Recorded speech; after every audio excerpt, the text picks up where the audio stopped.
Hello students, this is शुभंकर दत्ता। आप सभी का स्वागत है डेटा स्ट्रक्चर सीरीज की नए वीडियोस पे। आज की इस वीडियो में हम लोग देख रहे होंगे इंट्रोडक्शन टू डेटा स्ट्रक्चर।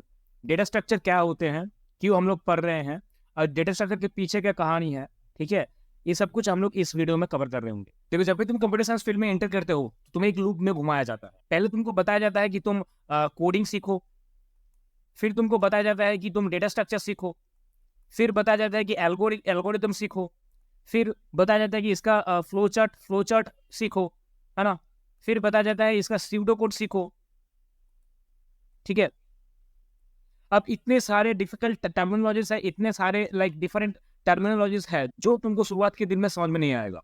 तो आज की इस वीडियो उसी टॉपिक के ऊपर है। आज की इस वीडियो है इंट्रोडक्शन टू डेटा स्ट्रक्चर। उसके साथ साथ जितने भी लूप, जितने भी साइकिल तुम हेजिटेट हो चुके हो, ठीक है, अभी तक तुमको समझ में नहीं आ रहा है कि क्या पढ़ना है, कहाँ पढ़ना है, कहाँ तक पढ़ना है, ठीक है, किसके बाद कौन सा टॉपिक पढ़ना है, तो आज की इस वीडियो में सब कुछ क्लियर होने वाला है। ठीक है, पहले में तो ये देखो कि कंप्यूटर साइंस में तुम क्यों एंटर कर रहे हो, क्योंकि कुछ भी एक रियल वर्ल्ड प्रॉब्लम होगा जिसका तुम सॉल्यूशन निकालोगे, है ना। जैसे कि मान के चलो कि कैलकुलेटर कंप्यूटर साइंस लोगों ने इन्वेंट किया है। ठीक है, तो उसमें क्या होता है कि पहले कैलकुलेशन करने में प्रॉब्लम आता था।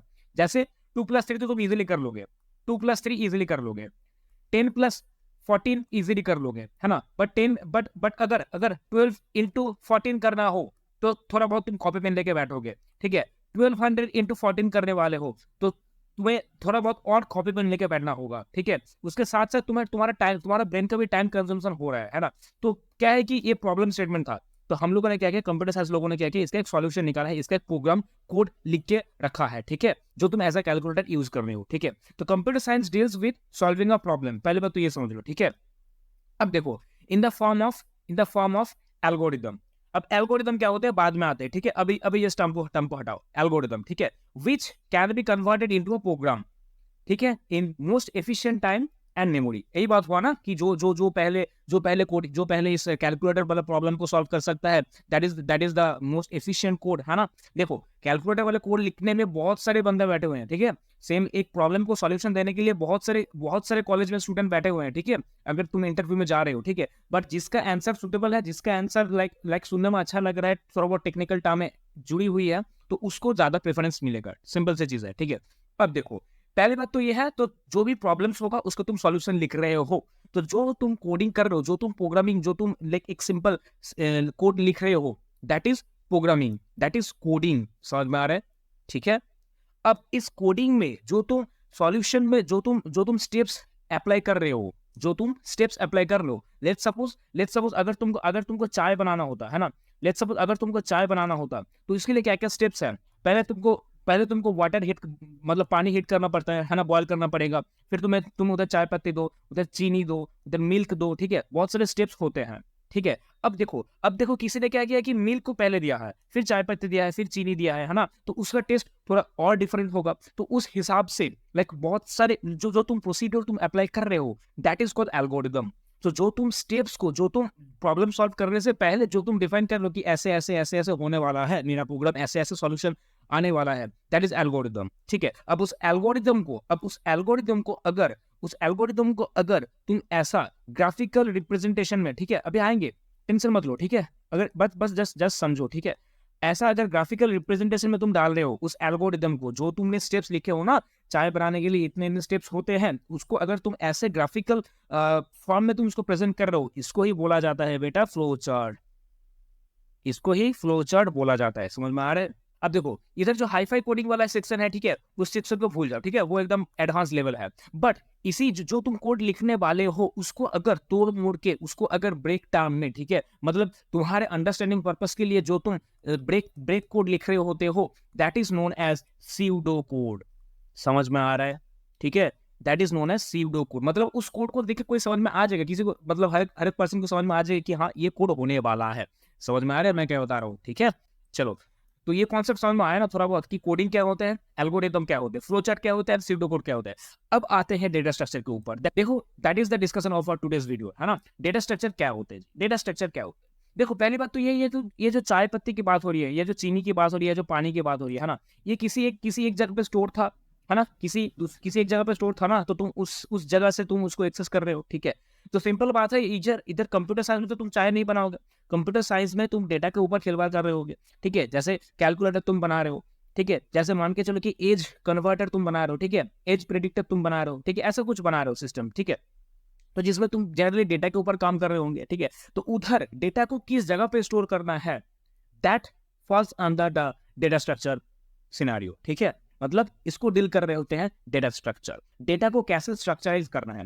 देखो पहली बात तो यह है, तुम मोबाइल के डेटा के साथ खिलवाड़ कर रहे हो, कंपनी तुम्हारे डेटा के साथ खिलवाड़ कर रहे है ना। तुम मोबाइल के डेटा के लिए पागल हो, कंपनी तुम्हारे डेटा के लिए पागल है, ठीक है। सिंपल सा बात है, क्यों पागल है। देखो फेसबुक से लेकर ट्विटर या इंस्टाग्राम जो भी है, जितने भी सोशल मीडिया प्लेटफॉर्म है, जितने भी वेबसाइट्स है, चाहे दुनिया में कुछ भी वेबसाइट तुम पकड़ लो, ठीक है। उस केस में क्या होता है कि जब भी तुम वेबसाइट को विजिट करते हो, तुम्हारा डेटा, तुम्हारा जितने भी लाइक जिसको टेक्निकल टर्म में कुकीज बोलते हैं, ठीक है, वो सब कुछ सेव हो जाते हैं, ठीक है। वो सब कुछ कंपनी के पास सेव होते हैं, ठीक है। तुम फेसबुक में जब जाते हो तो लॉगिन करते हो ना, तुम्हारा डेटा देते हो ना, ठीक है। गूगल में जब जाते हो तुम्हारा डेटा उधर स्टोर्ड है ना। अब करोड़ों यूजर्स है, उस डेटा को लेके करेगा क्या कंपनी, अपना बिजनेस को ग्रोथ करेगा, फ्यूचर देखेगा, है ना। तो उतने सारे डेटा को स्टोर करने के लिए भी तो एक स्ट्रक्चर, एक ऑर्गेनाइज्ड वे होना चाहिए ना।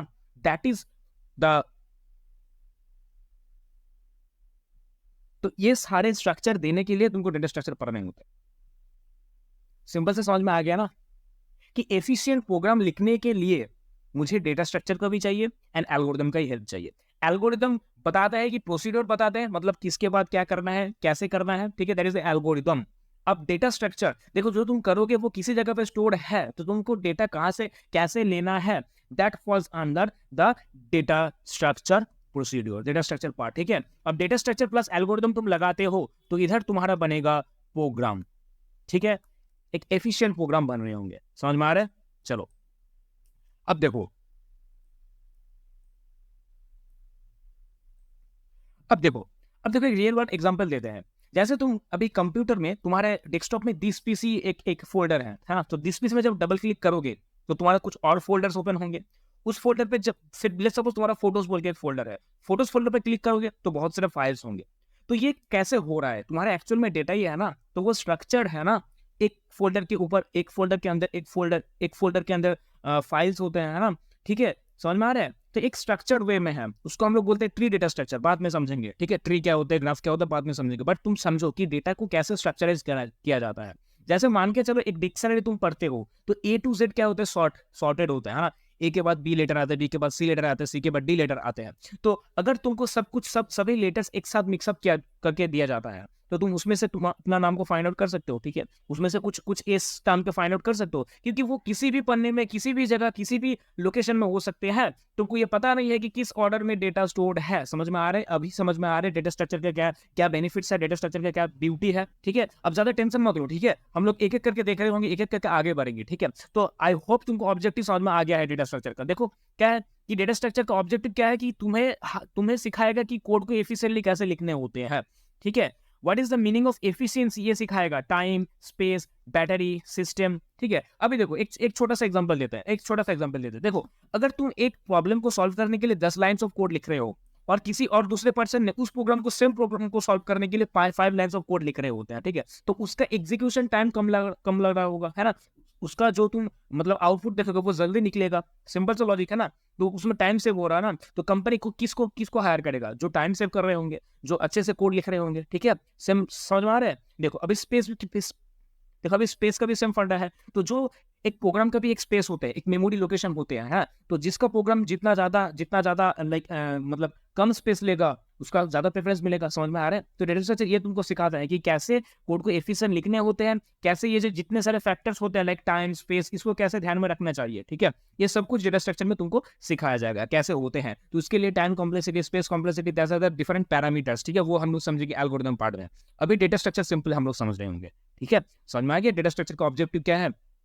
चलो अब देखो डेटा स्ट्रक्चर क्या होता है। आई होप तुमको समझ में आ चुका है कि data structure is a particular way of organizing data. अब डेटा कहाँ स्टोर करोगे भाई, कंप्यूटर के मेमोरी में स्टोर करोगे ना, तुम्हारा हार्ड डिस्क ड्राइव जैसा एसएसडी में स्टोर कर रहोगे ना। अब देखो ये कैश, मेन, सेकेंडरी, ये सब देख के खड़ा ना मत, ठीक है। बेसिकली देखो कैश और ये मेन जो होते हैं ये प्राइमरी मेमोरी हो रहे होते हैं, प्राइमरी मेमोरी होते हैं। और ये सेकेंडरी जो होते हैं वो सेकेंडरी मेमोरी होते हैं। ये मतलब इस सेकेंडरी मेमोरी में तुम्हारा आ जाएगा हार्ड डिस्क ड्राइव, ठीक है, एसएसडी आ जाएगा, ठीक है। अब प्राइमरी मेमोरी में तुम्हारा आएगा रोम आएगा, अब रैम आएगा, ठीक है। ये आई होप ये इतना बेसिक नॉलेज तुम सभी को है। तो आई होप तुमको ये लूप समझ में आ गया है कि प्रोग्रामिंग क्या होते हैं, डेटा स्ट्रक्चर क्या होते हैं, एल्गोरिथम क्या होते हैं, फ्लो चार्ट क्या होते हैं, सीडो कोड क्या होते हैं, ठीक है।